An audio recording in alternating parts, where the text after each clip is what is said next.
All right, so I want to get the CBRNe lowdown for 2022 without drowning in details. Yeah. This deep dive is taking us through the December 2022 CBRNe World Global Threats, Cool Tech. We're covering it all. It's about connecting the dots, right? Not just the what, but the so what. Exactly. And 2022 had some big so what moments, that's for sure.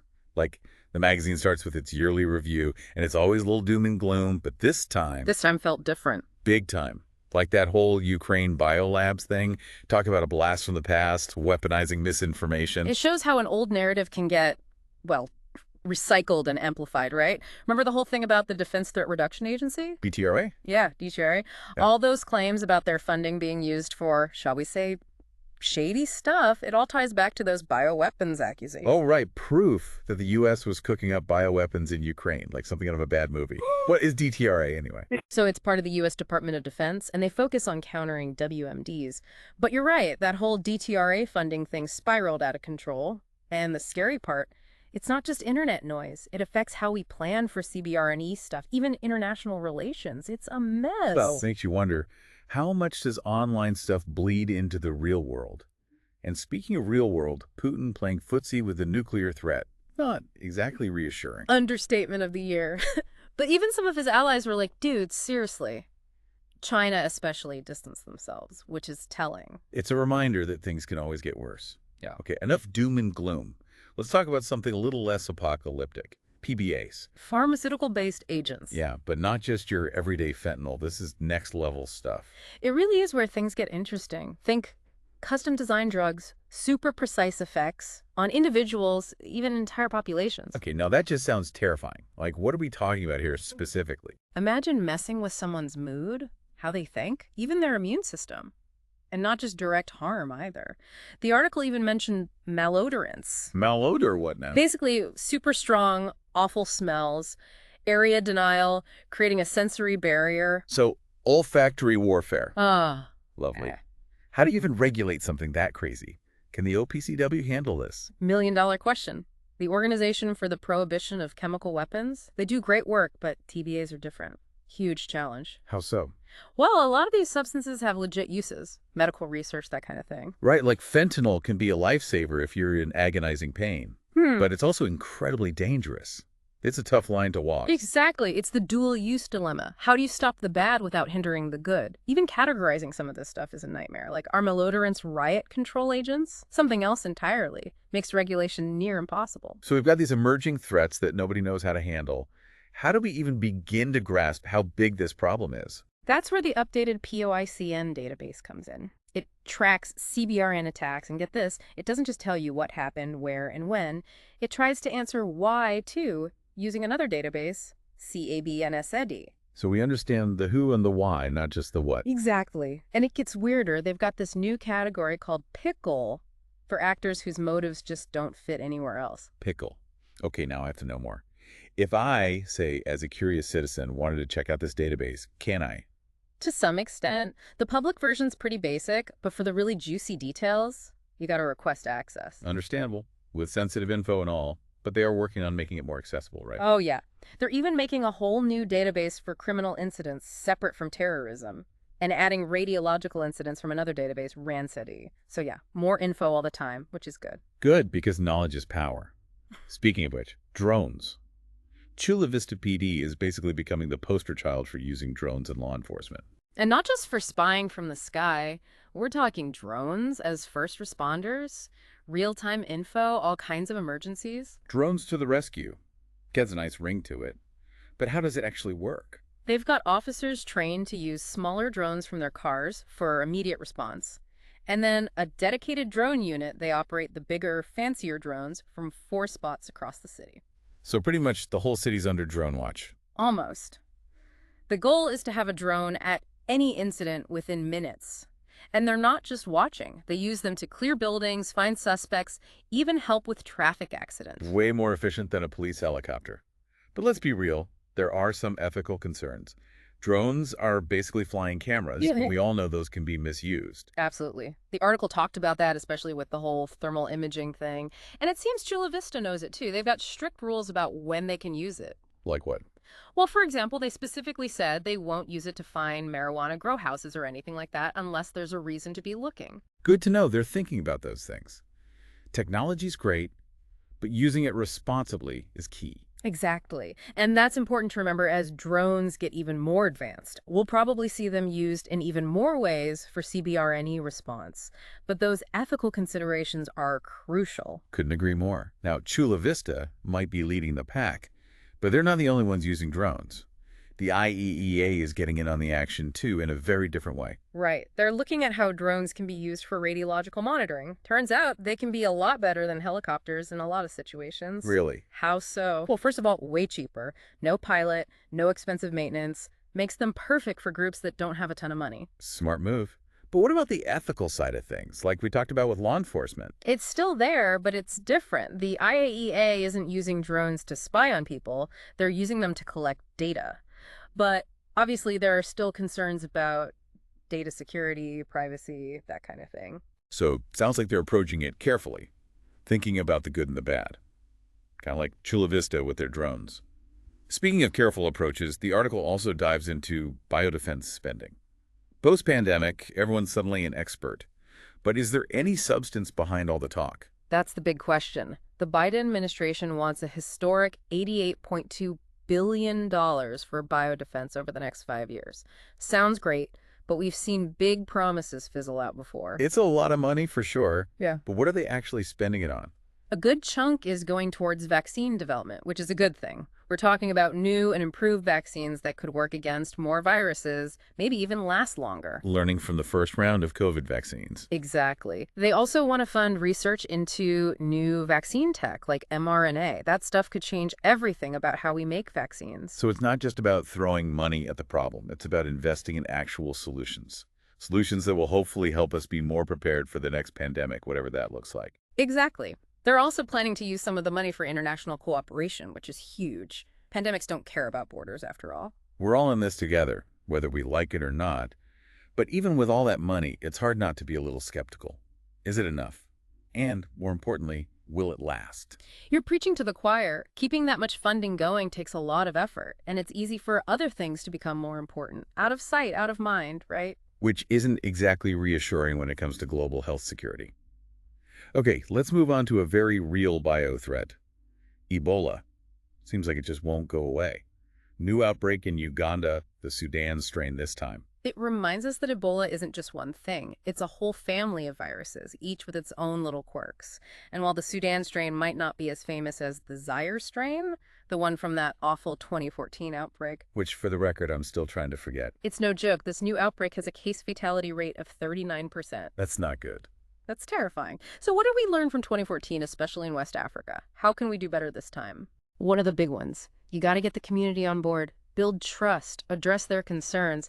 That's huge for stopping an outbreak. Makes sense. If you don't trust the people who are supposed to be helping, you're not going to listen to them. Exactly. And that's not easy, especially during a crisis when everyone's scared and the rumors are flying. The article also talked about how important it is to catch outbreaks early and respond quickly, which, again, is easier said than done, especially in places that don't have a lot of resources. It's always a race against time, isn't it? Especially at the beginning. It is. But it's a race we have to try to win, because catching it early can make all the difference. So, while everyone's freaking out about Ebola, it's important to remember it's not the only viral hemorrhagic fever out there. Very true. The article briefly touched on the Marburg virus, another VHF, another potential nightmare. Which is currently causing an outbreak in Ghana as we speak. Exactly. It goes to show it's easy to focus on one threat and forget about all the others, until one of those others decides to rear its ugly head. And then we're scrambling to catch up. Not exactly a winning strategy. So how can we be more proactive about these VHFs? Research. We need to find effective vaccines and treatments, not just for Ebola, but for all of them. And we need to make sure every country is ready to detect, report, and respond to these outbreaks. Because, like we said, a threat to one is a threat to all. Exactly. On that cheerful note, let's shift gears to something a little less infectious, but no less dangerous. ANFO explosives. ANFO, it stands for ammonium nitrate fuel oil. Sounds pretty harmless, right? Yeah, like fertilizer. What's the big deal? Well, fertilizer it is, but harmless. Not so much. Ammonium nitrate, it's a powerful oxidizer.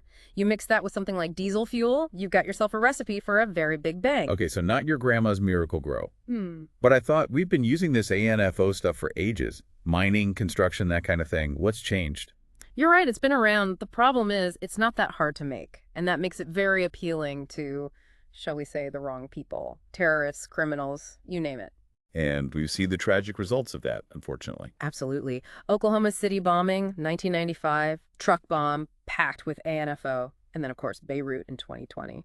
One of the biggest non-nuclear explosions ever, all because of improperly stored ammonium nitrate. Horrific events really drives home how dangerous this stuff is. Yep. But aside from those high-profile cases, what other kinds of risks are we talking about with ANFO? Accidental detonation, that's a big one. Heat, shock, ammonium nitrate sensitive to both. Even a small fire can be all it takes. So like a fire at a fertilizer storage place, that could be really bad. Really bad understatement of the year. And doesn't even have to be a huge amount, even a little bit, like what someone might have in their garage, can be incredibly dangerous if it's not handled right. So it's not just about the big guys. Even small accidents can be devastating. How do we even start to deal with that? The article really hammered this home. We need crystal clear instructions for first responders. When they show up, every second counts. No time to waste in those situations, that's for sure. Exactly. They need to be able to assess the situation, figure out how dangerous it is, and act fast. And get this, sometimes that means not fighting the fire. Wait, seriously. There are times when it's safer to just let ANFO burn. If there's a lot of it, or if there's a chance of a big explosion, sometimes the safest thing to do is back off and let it burn itself out. Better to contain the explosion than risk making it worse. Makes sense, but still kind of terrifying. Just goes to show you need to know what you're doing. Yeah. Those first responders, they're the ones running towards danger when everyone else is running away. They are. And having the right training, knowing when to fight and when to fall back, that can be the difference between life and death. Absolutely. So we've talked about how dangerous ANFO is, but how does this tie into the whole CBRNe thing on a larger scale? ANFO is a textbook example of what we call a dual-use substance. Got its legitimate uses, but it can easily be used as a weapon. And it's not just ANFO. Chemicals, biological agents, radiological materials, they all have that same problem. Right, like we were saying earlier about fentanyl. Good for pain relief, but also really dangerous in the wrong hands. Exactly. And that's why CBRNe preparedness isn't just about reacting after something bad happens. It's about stopping it from happening in the first place. Locking up dangerous stuff, making it harder to get, making sure people know how dangerous it is. Being proactive, not reactive. Exactly. Okay, we've talked about a lot. Misinformation, biothreats, killer fertilizer, the works. If our listener takes away one thing from all of this, what should it be? That the world of CBRNe, it's not static. It's constantly changing. We can't just sit back and relax. We have to stay informed, stay prepared, and be ready for whatever comes next. Because it's a wild world out there, that's for sure. That it is. So we talked about how the Chula Vista PD is using drones, which is really cool. Sure. But what if we took it a step further, combined it with other tech, like artificial intelligence?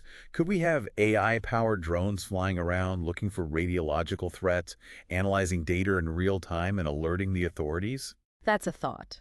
And a little bit creepy, if we're being honest. I mean, we're talking about machines making life or death decisions. That's a whole other can of worms. Definitely a brave new world out there. And it's up to all of us to make sure we're using this technology for good. Couldn't agree more. Okay, before we wrap up, let's talk about something that often gets overlooked in all of this.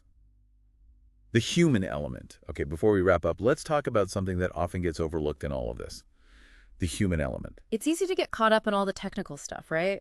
The viruses, the bombs, the gadgets. But at the end of the day, it's about people. It's about the people affected and the people responding. Exactly. Their stories, their resilience, it's all part of the bigger picture. We can't forget about that. It's easy to get lost in the headlines and forget that there are real people dealing with the fallout of these events. Absolutely.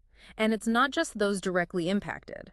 Think about the first responders, the doctors and nurses, the scientists working around the clock. They're the ones running towards danger when everyone else is running away. Exactly. And they're putting their own well-being on the line to help others. We have to support them too. We can't expect them to be robots, right? Yeah. They need support, especially dealing with the emotional and mental toll this work takes. Exactly. Burnout, PTSD, those are real risks in this field. We can't just ignore them. We need to make sure they're getting the support they need, both during and after a crisis. Absolutely.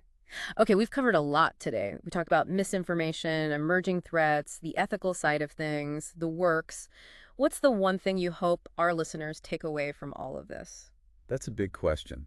Um, I think for me, it's that CBRNE preparedness isn't just for the government or the experts. It's on all of us. I like that. It's a shared responsibility. We all have a role to play. So what can our listeners do, in their everyday lives? How can they be more prepared? Be curious. Educate yourself. Don't be afraid to ask questions. Ah, The more you know, the better off you'll be. And we talked about community, right? How can people get more involved at the local level? So many ways. Reach out to your local emergency management office, volunteer, get to know your neighbors. We're stronger together, that's for sure. It's about coming together, realizing that we're not in this alone. Exactly. These CBRNE threats, they can feel overwhelming, but we don't have to live in fear. Stay informed, be proactive, support each other. We can do this. Now, those are words to live by. Well, folks, there you have it, your crash course in CBRNE, straight from the December 2022 CBRNe World. We talked threats, tech, the ethics of it all. Remember, knowledge is power, stay prepared, and we're all in this together. Stay curious, stay safe, and we'll catch you next time.